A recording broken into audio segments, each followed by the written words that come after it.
Okay, you two. Steven acts like he's embarrassed. He loves it. That's a different flushing of the face right there. Our next speaker, Hello. Yeah. he spoke last year also. Steven, can you talk now? I think I can talk. Okay, Hey, good. Hey. Look at him. Steven began his career at Zoka Coffee in Seattle, then moved over to Stumptown in Portland. He has judged for COEs, USBCs, WBCs. He was also the Quality Control Project Manager for Sustainable Harvest in Tanzania. Last year he gave a lecture about quality control at Origin. Currently, Steven is the National Quality Control Manager for Intelligentsia Coffee and Tea. Presenting a lecture on preserving your green coffee from origin to roastery. Give a big warm welcome to Steven Vick.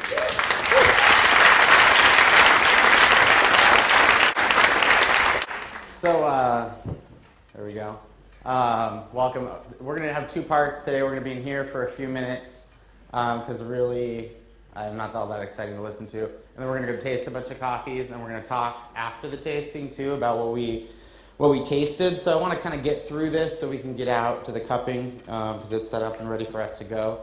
And I added to the beginning of a long journey because I thought in January this is going to be a great thing I could talk on, and I had plenty of time to get ready. But of course, a lot of things became out of my control because I was dealing with coffees coming from Origin. And it turns out that you can't really count on everything that some people might say might happen.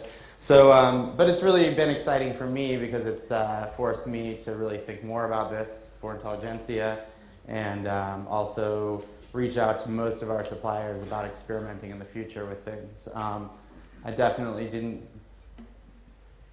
wasn't able to collect as much data as I was hoping because of some of these snafus, but I'll also, as I go through this, talk about the challenges that I had in doing this. But I think the tasting will be interesting. I hope so. Anyway, probably a lot of you are familiar with Grain Pro bags. Let me show of hands if you all have at least heard of a Grain Pro bag. Yeah. This is pretty much how most of our coffee is currently transported. Everything is transported in Grain Pro bags for all of our direct trade projects and a lot of other coffees that we buy. It's a modified atmosphere storage scenario. Basically, you're modifying the composition of the vessel that the coffee is traveling in, or not the vessel, but the package. And in this case, it's maintaining a low oxygen and high CO2 levels as the coffee respirates. And this is just their diagram. Apparently, there's a proprietary gas barrier.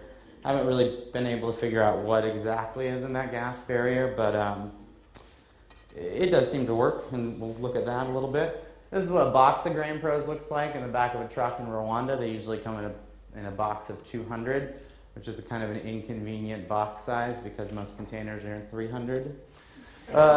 So you always have the extra 100 that you're sending somewhere in the world. And then the next year you're like, what about those 100 bags? And they're like, what? And there's some issues with Grain Pro bags. Handling them is very difficult. If you're dealing with importers at all and they're hooking bags, this can happen. And basically all that money that you spend on those Grain Pro bags is pretty much ruined at that point. And roasters who are roasting the coffee certainly don't like to open up a bag of coffee and see that it's been compromised and that they're not going to be able to roast it very well. So those are some of the issues that we have with Grain Pros. Also, we generally see some inconsistencies across the board. So a couple years ago, Intelligentsia started doing some packaging experiments in Rwanda. And I don't have, again, this is pre-me being at Intelligentsia, so a lot of this data is stuff that was handed over to me for this early projects. But, you know, some interesting things, and it's pretty similar across the board. This is one particular lot from Rwanda. When we approved the coffee, and this is, of course, probably a month or two before it was milled and packaged. We were cupping it at 86.75, and you can see the different experiments on that particular lot that were shipped, 4 bags each, and then we took a composite sample from those 4 bags that were vacuum packed, equivalent to 4 bags of vacuum packed 12 kilo boxes. Polyethylene, which is a woven plastic material. A lot of times you see parchment stored in polyethylene at source, being stored in parchment storage areas. Jute with Grain Pro, which is typically how we ship Grain Pro bags, is Grain Pro lined in a jute bag. Jute and polyethylene, and you can see it just obviously goes from how it was built and then cupping score on down. So clearly we're seeing here vacuum sealing seems to work well. And again, this is the score on arrival when the coffee landed. And here's another particular lot from Rwanda as well. I guess I can look, I don't know why I keep looking up there, it's sitting right in front of me. But also you see something similar, vacuum pack. Grain Pro seems to be shortly behind, and then jute and polyethylene alone without any sort of liner next. Same thing here. And this one took a significant hit, and these are things that I don't understand is why, in particular, this one, obviously the quality was much worse in jute, even with Grain Pro polyethylene on down. So then, moving forward to 2010, so I spoke a lot about Rwanda last year when I was at the Nordic Cup, if you were here.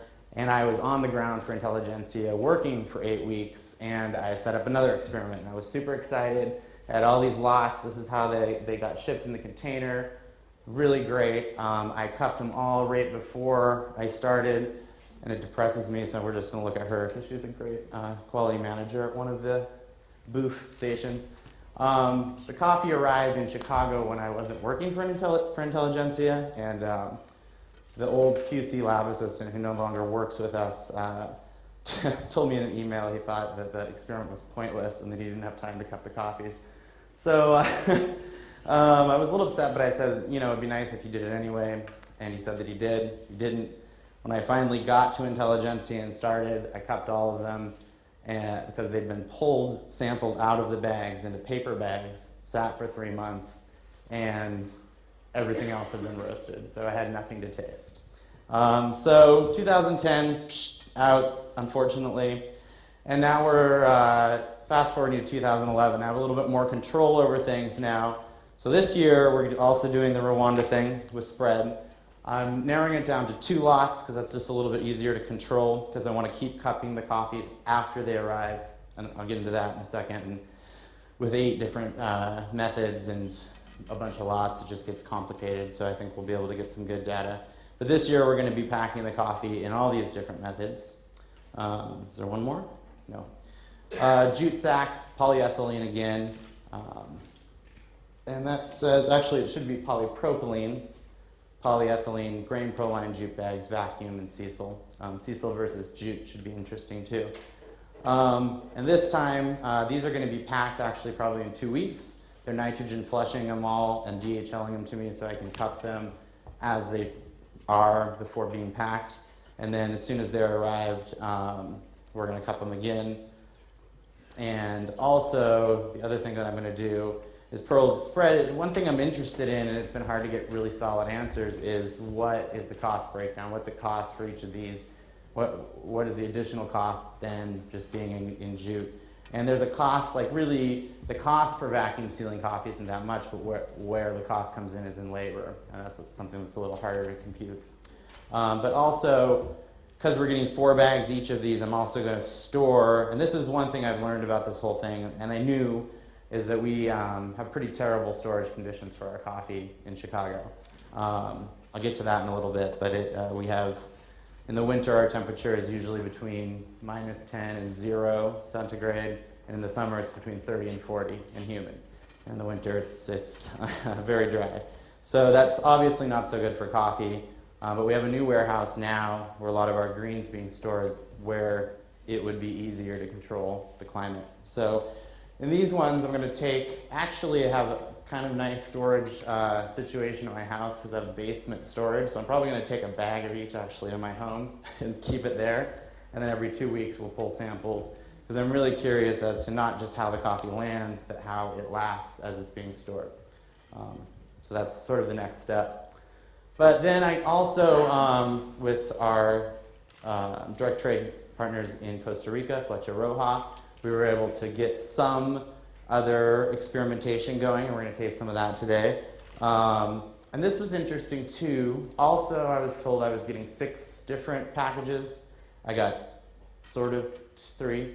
But they, and I had never even seen these before, but these are 30 kilogram backpacks, which is a half bag, which is, and the cost difference, even with labor, they told me was only about 10 cents more per pound than packing in Grain Pro, which is pretty exciting. And as you can see, when the coffee, and this is not when the coffee landed, this is a week ago, so we'll see how it tastes today.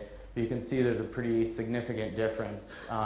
And this is, a pretty standard. This coffee for us is not offered as a single origin. It's blended. It goes into a couple different places. But, an 81.5 versus an 84.5 is a pretty huge difference in your day-to-day operations, especially for us. And so that was really interesting, especially to learn that the cost for the 30 kilo vacuum packs wasn't too much more. And then also we'll be tasting some Kenya coffees today. And this is interesting. The differences here are much more subtle, and I think the differences here are more in nuances. And again, these coffees are really fresh.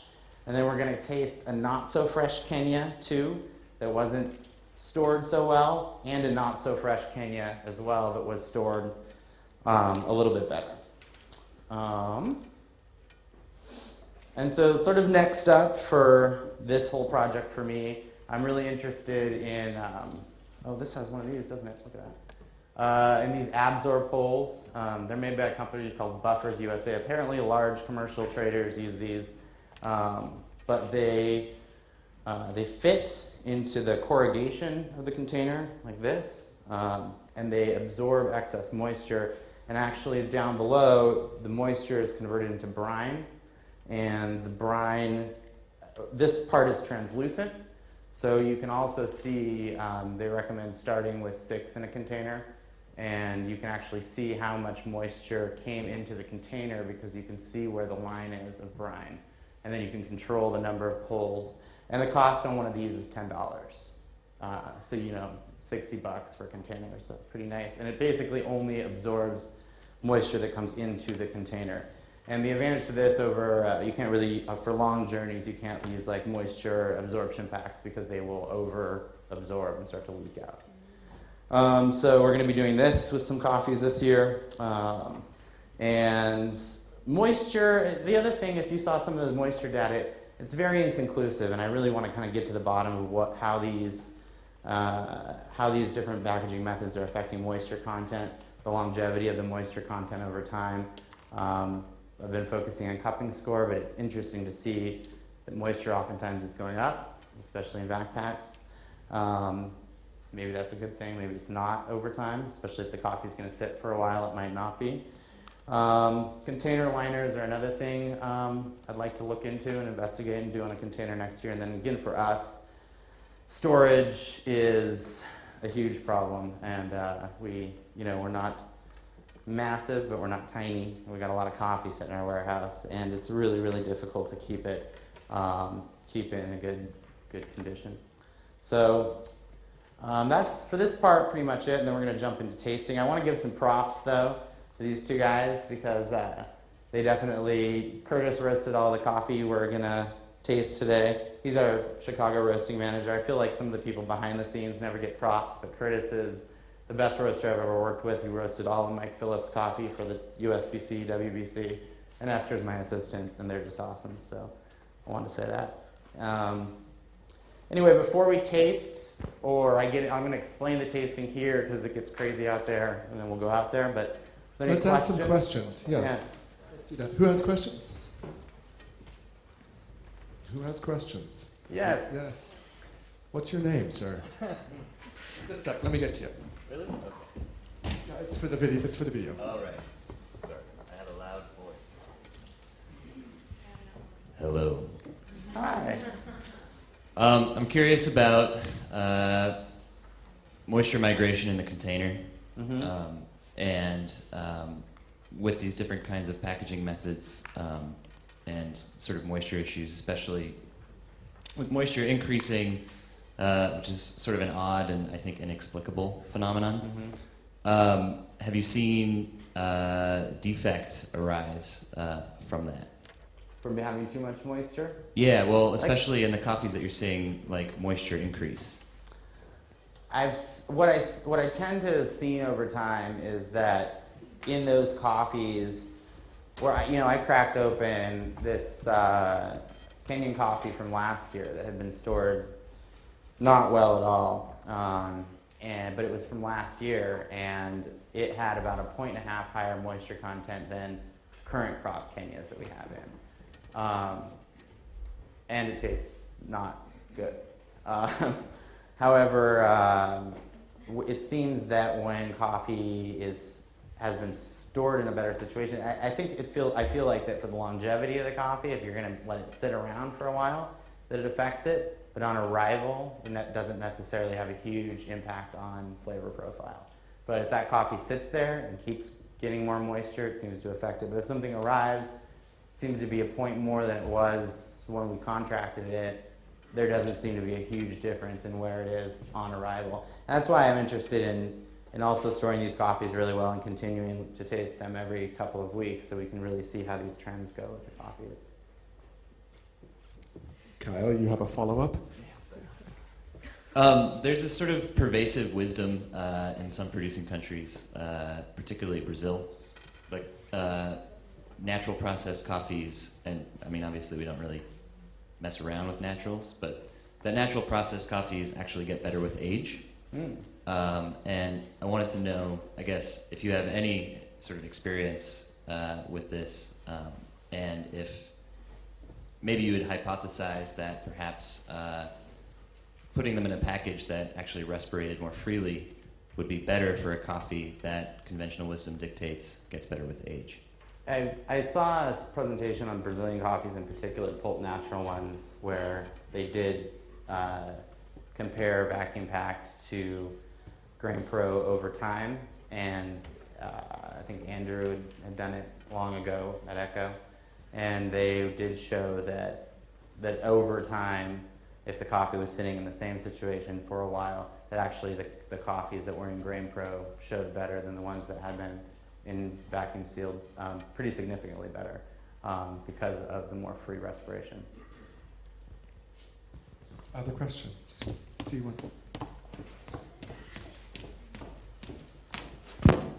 Thanks very much. You mentioned earlier that the coffee was stored in the warehouse in a way that you said was not good, without elaborating. So we understand sort of where you're heading as far as packaging from origin goes. Do you want to share with us your ideal scenarios for your warehouse, i.e. on a pallet? Just climate and humidity control, temperature and humidity control. Again, we fluctuate in Chicago from the winter to the summer by 50 degrees Celsius, and from super dry to super wet. I mean, you walk outside right now in Chicago and you're just like,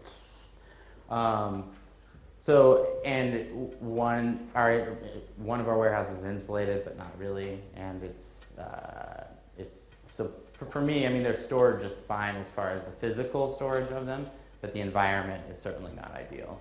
It's hard to even maintain in a home a constant temperature in Chicago because of the fluctuations, but and then also, that's mainly it. So for me, the first step, which would probably be the most cost-effective step as well, is to simply have climate control, temperature, humidity to begin with. Any other questions right now? Mr. Thompson. Would you cluster your questions, please? Have you done any experimentation with freezing the green coffee? No, I probably will do that with the Rwanda stuff though as well.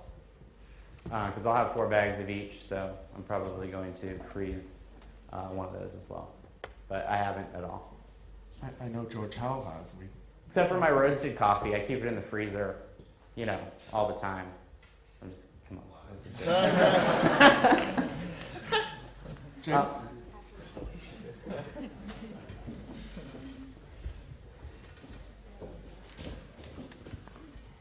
It seems like the moisture data you have is kind of inconclusive and confusing. Yeah. Is there maybe a better thing to track, like moisture activity or something else other than Yeah. just straight water content? Yeah. I mean, there would be. Again, it's inconclusive also because it hasn't been checked over time. You know, like again, there's been one reading when it lands, and that's it. So tasting it over time, and then also water activity. Is that better? No. You can hear me. We're almost out of here.